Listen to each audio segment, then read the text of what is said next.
Hey, it's Joe, and this is 021, my journey in the notes business. So today I believe is episode 4. So for day 4, I did skip yesterday. Yesterday was Sunday for us here, and it's been a rough weekend. I am a real estate agent here in Colorado, and man, it was a busy weekend for me.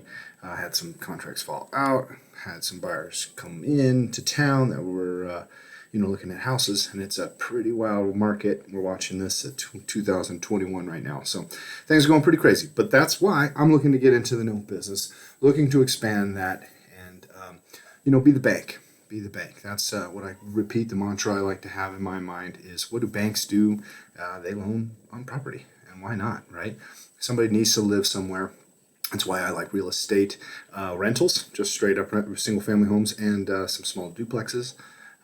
But no business is something that's a niche and inside of that. So today's training was kind of practicing filtering tapes, and I'll eventually get on here and try to start showing you guys how I physically go through this.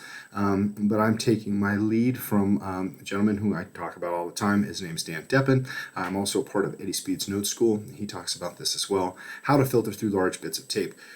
Tape being a laundry list, oftentimes 500 plus properties of notes that are being sold by hedge funds, notes that are being sold by asset managers and stuff like that. So you want to look through that stuff and be able to filter down to what you actually want. And then you can do more intense due diligence on those items, right?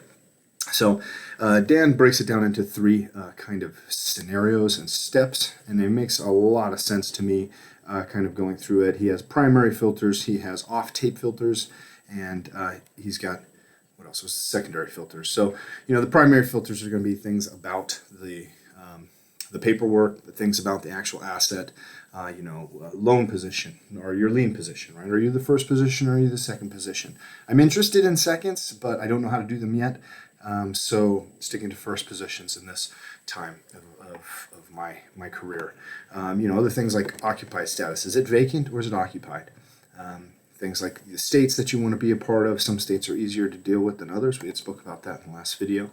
Other things like the type of property. Is it a single family home? Is it a mobile? Is it a manufactured home? Is it a multifamily? The unpaid balance, what is still left.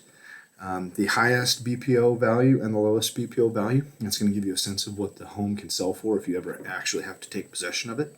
The principal and interest payment, the last time the payment was received, and the next payment date, right? And that next payment's going to be due, usually every month, but you never know. And then you go into things that are off the tape, and that's going to be stuff like crime stats, going onto Google, looking at the street, seeing what the neighborhood looks like, seeing what's around it, all those types of things.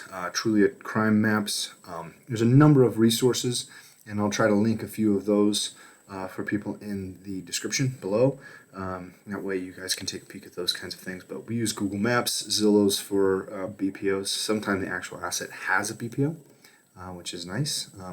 But it's always good to see what others are seeing, particularly around real estate with technology and stuff like that. It's going to be very people look on Zillow, right, when they want to understand something. So, and then this way you can kind of understand also delinquent taxes, things like that won't be on it.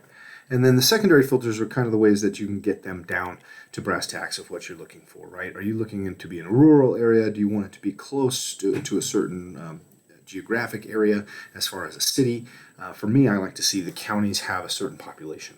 Not necessarily one individual city being big, but a county being able to support people and support having jobs and stuff like that. So that's what I look for in those kinds of things.